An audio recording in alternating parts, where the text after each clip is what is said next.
ഓം നമഃശിവായ. ഞാൻ രജസേനൻ പറ്റിയാണ് ഇന്ന് നിങ്ങളോടൊപ്പം സംസാരിക്കുന്നത്.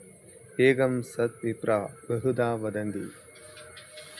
എന്നാൽ സത്യം ഒന്നേയുള്ളൂ. അത് ജ്ഞാനികൾ ആ ഭഗവാനെ പല പേരിൽ വിളിക്കുന്നുണ്ട് എന്ന് മാത്രമാണ്. ഇന്ന് ഒരുപാട്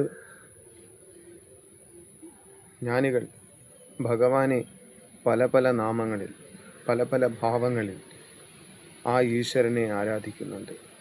ആ ഈശ്വരന് ബുദ്ധിയില്ല, ആ ഈശ്വരന് കഴിവില്ല എന്നുള്ള രീതിയിൽ ഈശ്വരനെ അപമാനിച്ചുകൊണ്ട് സംസാരിക്കുന്ന ഒരുപാട് പേരുന്നുണ്ട്. അവർക്കായിട്ടാണ് നാം ഇന്ന് സംസാരിക്കുന്നത്. ഈശ്വരനെ കുറിച്ച് അറിവില്ലാത്തവന് ബുദ്ധിയില്ല എന്ന് പറയേണ്ടി വരും. അവന് ബുദ്ധിയില്ലാത്തത് കൊണ്ട് മാത്രമാണ് അവൻ അങ്ങനെ തന്നെ സംസാരിക്കുന്നത്. ആ ഈശ്വരനെ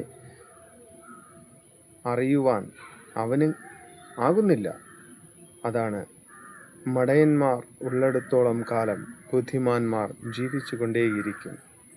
അവൻ ജ്ഞാനിയല്ലാത്തത് കൊണ്ടാണ് അവന് അങ്ങനെ തോന്നുന്നത്. ഈശ്വരനെ അവൻ പറയുന്നത് വാക്കുകൾ ഇങ്ങനെയാണ്: നാം കസേര ഉണ്ടാക്കുന്നില്ലേ, അതുപോലെ ആ കസേരയെ ഉണ്ടാക്കിയതാണ് എന്നാണ് അവൻ സംസാരിക്കുന്നത്.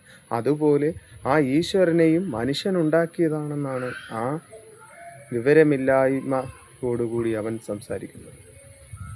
പക്ഷേ അവൻ്റെ പേര് പോലും നമുക്ക് പറയുവാൻ അതിനുള്ള അർഹതയില്ല. അപ്പോൾ ഈശ്വരനെ അറിയുവാൻ ബുദ്ധി വേണം. ആ ഭഗവാൻ തന്നെ ബുദ്ധി കൊടുത്തിട്ടുണ്ട്. ആ പറയുന്നയാൾ കിണറ്റിനകത്ത് കിടക്കുന്ന മണ്ടൂകം തന്നെയാണ്. തവള മാത്രം ഒരു തവളയാണ്. അവന് അത്ര അറിവേ ഉണ്ടാവൂ. അവൻ ആ ലോകത്തകപ്പെട്ടത് കൊണ്ട് മാത്രമാണ് അവൻ അങ്ങനെ സംസാരിക്കുന്നത്. എല്ലാ മനുഷ്യരും ചിന്തിച്ചു നോക്കൂ. അറിവെന്ന് പറയുന്നത് മഹാസാഗരമാണെന്നറിയുക. ഓം നമഃശിവായ.